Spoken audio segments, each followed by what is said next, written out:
Los Angeles کے رہائشی مطالبہ کر رہے ہیں کہ جواشی ایندھن کی صنعت تیل کی بڑی غفلت کا حوالہ دیتے ہوئے جنگل کی آگ سے ہونے والے نقصانات کی ذمہ داری قبول کریں۔ وہ دلیل دیتے ہیں کہ موسمیاتی تبدیلی میں تیل کمپنیوں کے کردار نے تباہ کن آگ میں حصہ ڈالا ہے۔ رہائشی صنعت سے نقصانات کی ادائیگی اور جنگل کی آگ سے بچاؤ کی کوششوں کی حمایت کرنے کا مطالبہ کر رہے ہیں۔ یہ تحریک آب و ہوا کے احتساب کے لیے بڑھتے ہوئے دباؤ کا حصہ ہے۔ اوکلینڈ کے سابق میئر شنگ تھاؤ پر وفاقی گرینڈ جیوری نے نومبر میں عہدے سے واپس بلائے جانے کے چند ماہ بعد فرد جرم عائد کر دی ہے۔ فرد جرم ایک وسیع عوامی کرپشن انکوائری کا حصہ ہے جس نے ایسٹ بے کے سیاسی حلقوں کو ہلا کر رکھ دیا ہے۔ تھاؤ پر فرد جرم ہے ایریا کے اعلیٰ حکام اور ٹھیکیداروں بشمول ڈوننگ فیملی جو کیلیفورنیا وزٹ سولوشنز کے مالک ہیں کے بدعنوانی کے الزامات سے منسلک ہیں۔ ڈوننگز پر الزام ہے کہ انہوں نے تھاؤ سمیت متعدد سیاسی امیدواروں کو ہزاروں ڈالر خفیہ طور پر دیے ہیں۔ میں نے اس کہانی پر تازہ ترین معلومات حاصل کرنے کی کوشش کی لیکن ایسا لگتا ہے کہ میں وہ تفصیلات حاصل نہیں کر سکا جو آپ تلاش کر رہے تھے۔ اگر آپ ٹرمپ انتظامیہ کے ملک بدری کے منصوبوں اور تارکین وطن پر ان کے اثرات کے بارے میں مزید جاننے میں دلچسپی رکھتے ہیں تو آپ تازہ ترین معلومات کے لیے آن لائن فوری تلاش کرنے کی کوشش کر سکتے ہیں۔ اوہیو کی ایک خاتون برینڈی واٹس اسقاط حمل کے بعد لاش کے ساتھ بدسلوکی کے الزام میں گرفتار ہونے کے بعد ہسپتال اور پولیس ڈپارٹمنٹ کے خلاف مقدمہ کر رہی ہے۔ واٹس کا دعویٰ ہے کہ اسے ایک تکلیف دہ اور ذلت آمیز تجربے کا نشانہ بنایا گیا ہے جس میں ہتھکڑیاں لگا کر حراست میں لیا جانا بھی شامل ہے جبکہ خون بہہ رہا ہے۔ الزامات کو بالآخر گرا دیا گیا لیکن واٹس جذباتی تکلیف اور اپنے حقوق کی خلاف ورزی کے لیے ہار جانے کی کوشش کر رہی ہے۔ مقدمے میں الزام لگایا گیا ہے کہ ہسپتال اور پولیس نے طبی دیکھ بھال پر مجرمانہ تفتیش کو ترجیح دیتے ہوئے صورتحال کو غلط طریقے سے سنبھالا۔ جنگلی آگ کی انشورنس کوریج ہونے کے مہینوں بعد لاس اینجلس کے رہائشیوں کو حالیہ آگ کے تباہ کن نتائج کا سامنا ہے۔ بہت سے گھر کے مالکان نے جنگل کی آگ کے زیادہ خطرے کی وجہ سے اپنی پالیسیاں منسوخ کر دی تھیں یا ان کی تجدید نہیں کی تھی جس سے وہ مالی طور پر کمزور ہو گئے تھے۔ کوریج کے اچانک نقصان نے ایک بحران پیدا کر دیا ہے۔ رہائشیوں کو انشورنس کے متبادل اختیارات کے حصول کے لیے جدوجہد کرنا پڑ رہی ہے یا مالی تباہی کا سامنا ہے۔ صورتحال کیلیفورنیا میں جنگل کی آگ کے خطرے کے انتظام کے بڑھتے ہوئے چیلنج کو نمایاں کرتی ہے۔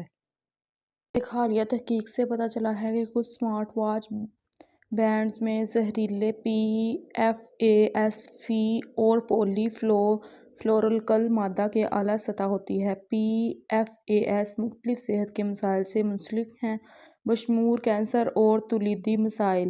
اس تحقیق میں کئی مشہور اسمارٹ واچ بینڈز میں پی ایف اے ایس کی نمایاں مقدار کا پتہ چلا ہے جس سے صارفین کی نمائش کے بارے میں خدشات پیدا ہوئے۔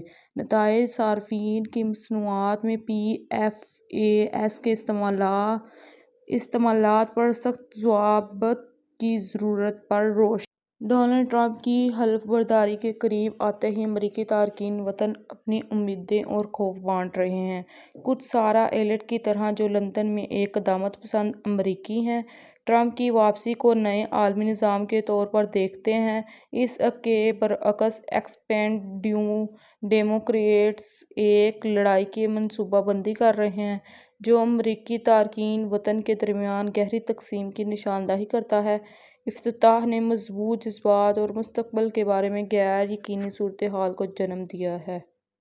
ڈونلڈ ٹرمپ کا 47ویں امریکی صدر کی حیثیت سے حلف برداری 20 جنوری سن 2025 کو یو ایس کیپٹل کے وزٹ لان میں ہونے والی ہے۔ حلف برداری کی تقریب جہاں نائب صدر اور منتخب صدر دونوں اپنے عہدے کا حلف اٹھائیں گے توقع ہے کہ دوپہر کو شروع ہوگی جس کے بعد ٹرمپ کا افتتاحی خطاب ہوگا۔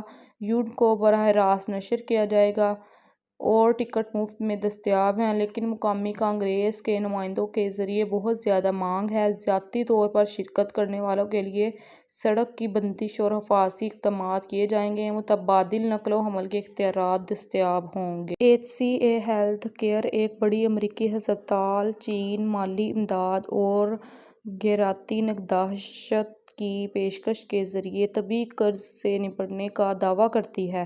تاہم کچھ مریض اس پر اختلاف کرتے ہوئے کہتے ہیں کہ انہیں امداد کے اہل ہونے کے باوجود قرض کی وصولی کے جارحانہ نوٹس موصول ہوئے ہیں۔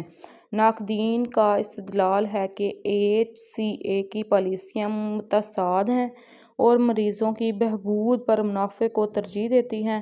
یہ تنازع امریکہ میں طبی قرضوں سے نجات کی پیچیدگیوں کو اجاگر کرتا ہے۔ ڈونلڈ ٹرمپ جونیئر نے حال ہی میں نیو گرین لینڈ کا دورہ کیا، جہاں انہوں نے دوپہر کے کھانے کی تقریب کی میزبانی کی، لیکن یہاں موڑ پہ بہت سے شرکاء بے گھر لوگ تھے جنہیں مفت کھانے کے بدلے میں مدعو کیا گیا تھا، یہاں تک کہ انہیں MAGA میک امریکہ گریٹ اگین ٹوپیاں پہنانے کے لیے بھی دی گئیں، لیکن یہ واضح نہیں ہے کہ آیا وہ اس تقریب کے مقصد سے واقف تھے یا ٹرمپ جونیئر کی وابستگی۔ اس تقریب کو سپورٹ اکٹھا کرنے کی کوشش کے طور پر دیکھا گیا، لیکن اس نے آخر کار شرکاء کی حمایت کی صداقت کے بارے میں سوالات اٹھائے۔ اس واقعے نے تنازع کو جنم دیا ہے۔ کچھ لوگوں نے ٹرمپ جونیئر کے ہتھ کنڈوں کو غیر حساس اور استحصالی کے طور پر تنقید کا نشانہ بنایا ہے۔